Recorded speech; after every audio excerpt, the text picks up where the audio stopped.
Interdiction nationale des drones en Thaïlande du 30 juillet au 15 août 2025. La Thaïlande a instauré une interdiction totale de toutes les opérations de drones sur l'ensemble du territoire, du 30 juillet au 15 août 2025, ou jusqu'à nouvel ordre. Cette mesure, prise par l'Autorité de l'aviation civile de Thaïlande, CAT, vise à renforcer la sécurité nationale dans un contexte de tensions croissantes à la frontière avec le Cambodge. Voir aussi, la Thaïlande et le Cambodge conviennent d'un cessez-le-feu inconditionnel. Pendant cette période, l'utilisation de tout véhicule aérien sans pilote, UAV, est strictement interdite dans tout le pays. Sanctions en cas de non-respect. Toute infraction à cette interdiction est passible de sanctions sévères. Jusqu'à 1 an d'emprisonnement. Une amende pouvant atteindre 40 000 bahts, environ 1070 €. Ou les deux. Les forces armées et les services de sécurité sont autorisés à neutraliser immédiatement tout drone non autorisé considéré comme une menace. Signaler un drone illégal. Pour signaler toute activité suspecte liée à un drone, merci d'indiquer la date, l'heure, le lieu, une description du drone, et si possible, des photos ou vidéos. Les signalements peuvent être envoyés au service suivant. 4 divisions des drones. Téléphone, 02-568-8851. Email, ua-us@4.org.th. Centre anti-drone police métropolitaine. Téléphone, 02-568-7846. Email, antidrone.police@gmail.com. Unité locale d'urgence. Contactez le poste de police, l'unité militaire ou l'agence de sécurité la plus proche. Un appel à la coopération. La CAT appelle l'ensemble de la population à suspendre toute utilisation de drones durant cette période critique, afin de garantir la paix intérieure et de soutenir les opérations de sécurité. Cette interdiction exceptionnelle reflète la gravité de la situation actuelle. Les résidents comme les touristes sont priés de rester vigilants et de se tenir informés de l'évolution des événements. Tension à la frontière, les annulations de voyages se multiplient en Thaïlande. Face aux tensions grandissantes à la frontière avec le Cambodge, de nombreuses annulations de voyages ont été signalées dans plusieurs provinces thaïlandaises. Les touristes redoutent d'éventuelles attaques, notamment à cause de la menace représentée par l'artillerie cambodgienne. Fortes annulations à Chantaburi. Phumpat Tangcharo Ansiri, président de l'association touristique de Chantaburi, a indiqué que les réservations pour le dernier week-end prolongé, coïncidant avec l'anniversaire du roi, ont connu un taux d'annulation de 30 à 40%, malgré l'ouverture des hôtels et des sites touristiques, et ce même sous loi martiale. Selon lui, les touristes restent prudents et attendent des signes clairs de désescalade avant de revenir dans la région. Les inquiétudes ont été accentuées par des informations diffusées sur les réseaux sociaux concernant un lance-roquettes à longue portée cambodgien, susceptible de frapper des provinces plus éloignées comme Rayong. Les touristes choisissent d'autres destinations. Les voyageurs thaïlandais ont maintenu leurs déplacements, mais se sont tournés vers des alternatives jugées plus sûres, telles que Pattaya ou Chonburi, plus proches de Bangkok. Monsieur Phumpat estime que les réservations pour le prochain jour férié national, la fête des mères du 12 août, pourraient diminuer de 20% par rapport à l'année précédente à cause des tensions persistantes. Les professionnels réclament plus de clarté. Il appelle le gouvernement à fournir des informations claires aux habitants et aux visiteurs concernant les consignes à respecter sous la loi martiale, afin d'éviter la panique. Il précise que les principales stations balnéaires de Chantaburi se trouvent à 50 à 60 km de la frontière, et que le point de passage de Ban Laem reste ouvert pour les ressortissants cambodgiens rentrant chez eux. Une fois la situation stabilisée, il suggère que les autorités, notamment l'Office national du tourisme, mettent en place des mesures spécifiques de soutien aux opérateurs des provinces frontalières, en complément du programme national de cofinancement. Au cours des 5 premiers mois de l'année, les recettes touristiques à Chantaburi ont chuté de 500 millions de bahts par rapport à l'année précédente, principalement en raison de la conjoncture économique. Cette tendance devrait se poursuivre dans les mois à venir. L'impact s'étend à l'intérieur du pays. Ringroj Santadvani, président de la branche nord-est de l'Association thaïlandaise des hôtels, indique que même la province de Nakhon Ratchasima, pourtant non frontalière, a subi des annulations de la part de voyageurs d'affaires et de touristes. Plusieurs événements, réunions et célébrations ont été annulées, notamment ceux qui devaient accueillir des invités en provenance de provinces frontalières touchées par le conflit.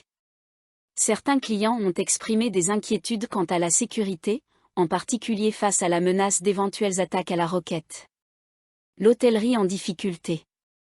Les zones touristiques populaires comme KOYI affichent un taux d'occupation moyen de seulement 50%, bien en dessous des 70 à 90% habituellement enregistrés pendant les longs week-ends. Monsieur Ringroge précise que les hôtels de Cora et KOYI accueillent encore des visiteurs ayant affaire dans les provinces frontalières, mais qui préfèrent ne pas y passer la nuit. Par ailleurs, des hôtels situés à Buriram et Ubon Ratchathani font état d'annulation complète. Les professionnels espèrent un retour au calme et une résolution rapide du conflit, déclare-t-il. Plus la crise perdure, plus le risque grandit de voir certains établissements contraints à une fermeture temporaire. Il recommande que, parallèlement aux incitations fiscales du ministère des Finances pour soutenir le tourisme en basse saison, les agences publiques soient encouragées à organiser leurs réunions et séminaires dans les régions de l'intérieur du pays. Les États-Unis concluent des accords commerciaux avec la Thaïlande et le Cambodge. Les États-Unis ont signé des accords commerciaux avec la Thaïlande et le Cambodge, a annoncé le secrétaire au commerce, Howard Lutnick. Selon lui, cet accord a été finalisé quelques jours après que les deux pays ont accepté un cessez-le-feu à la demande du président Donald Trump, suite à des affrontements meurtriers le long de leurs frontières contestées. Et vous savez ce que nous avons fait aujourd'hui ? Nous avons conclu des accords commerciaux avec le Cambodge et la Thaïlande, a déclaré M. Lutnick mercredi soir lors d'un entretien télévisé sur Fox News. Aucun détail supplémentaire n'a été donné pendant l'interview. La Maison-Blanche et le département du commerce n'ont pas réagi immédiatement aux demandes d'informations complémentaires.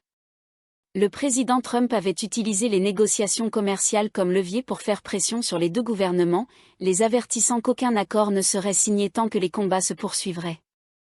Une fois le cessez-le-feu confirmé, le président américain a contacté les dirigeants des deux pays et ordonné à son équipe commerciale de relancer les discussions avec eux.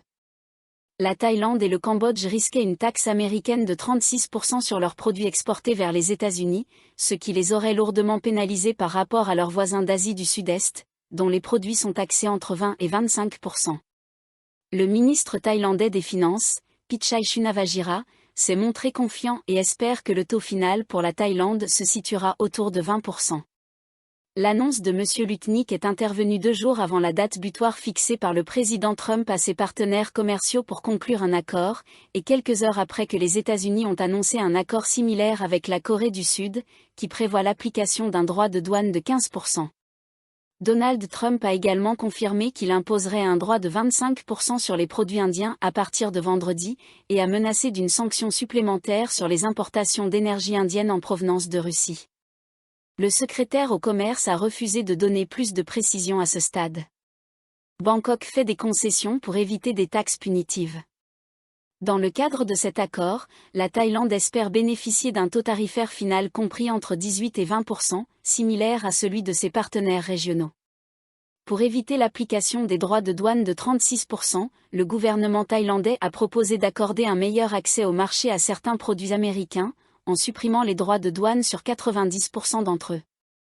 Il s'est également engagé à réduire son excédent commercial avec les États-Unis estimé à 46 milliards de dollars de 70% d'ici 3 ans, et à lutter activement contre le réacheminement de marchandises en provenance d'autres pays. L'année dernière, les exportations thaïlandaises vers les États-Unis ont atteint environ 63 milliards de dollars, représentant 18% des exportations totales du pays. Au premier semestre de cette année, les exportations vers les États-Unis ont bondi de 15%, les entreprises anticipant une augmentation des commandes avant l'éventuelle entrée en vigueur des droits de douane élevés décidés par Washington. Phuket submergée par les déchets, la crise devient critique. L'île de Phuket fait face à une situation environnementale alarmante. Chaque jour, plus de 1300 tonnes de déchets sont produites, dépassant largement les capacités de traitement des infrastructures locales. Une saturation totale des installations. Les autorités locales parlent désormais d'une crise critique. Le mardi 29 juillet à 17h30, le maire de la ville, Suphola Ongfei, s'est rendu au centre d'élimination des déchets pour évaluer l'urgence. Il était accompagné de Yutana Kanchanafak, directeur du bureau d'ingénierie, afin d'analyser les stratégies de gestion des décharges dans les cellules numéro 4 et numéro 5. Face à un afflux quotidien qui dépasse les capacités de traitement, seules des mesures à court terme sont actuellement envisageables. Les déchets proviennent de 19 organisations administratives locales, ainsi que d'autres agences de Phuket. Le président du conseil municipal, Tachanon Ankanapila, ainsi que plusieurs ingénieurs, ont également participé à cette inspection, dans un contexte de forte pression pour trouver des solutions immédiates et durables avant que le système ne cède totalement. Une accumulation qui ne faiblit pas. Le maire Sufo a reconnu la gravité de la situation, tout en affichant sa détermination. Bien que la quantité de déchets dépasse la capacité de notre centre, la municipalité de Phuket n'abandonne pas. Il a souligné que cette crise est le résultat d'une accumulation progressive. Avec la croissance rapide de Phuket dans tous les secteurs, la quantité de déchets a naturellement augmenté. Même en basse saison touristique, les volumes ne diminuent pas. En juin, les services municipaux ont enregistré 1200 tonnes de déchets par jour, chiffre qui a grimpé à 1300 tonnes aujourd'hui. Nous ne pouvons plus ignorer ce problème, a déclaré le maire. Une réunion d'urgence face à l'urgence écologique. Une réunion de crise du Conseil provincial des déchets de Phuket est prévue pour le jeudi 31 juillet. Elle sera présidée par le gouverneur Soponciu Anara, en présence de tous les dirigeants des administrations locales. L'objectif est clair, élaborer des mesures concrètes et coordonnées pour faire face au flux massif de déchets qui menacent l'équilibre de l'île. Avec l'expansion continue du tourisme et du développement économique, les autorités sont confrontées à un dilemme, agir immédiatement ou risquer une catastrophe environnementale majeure.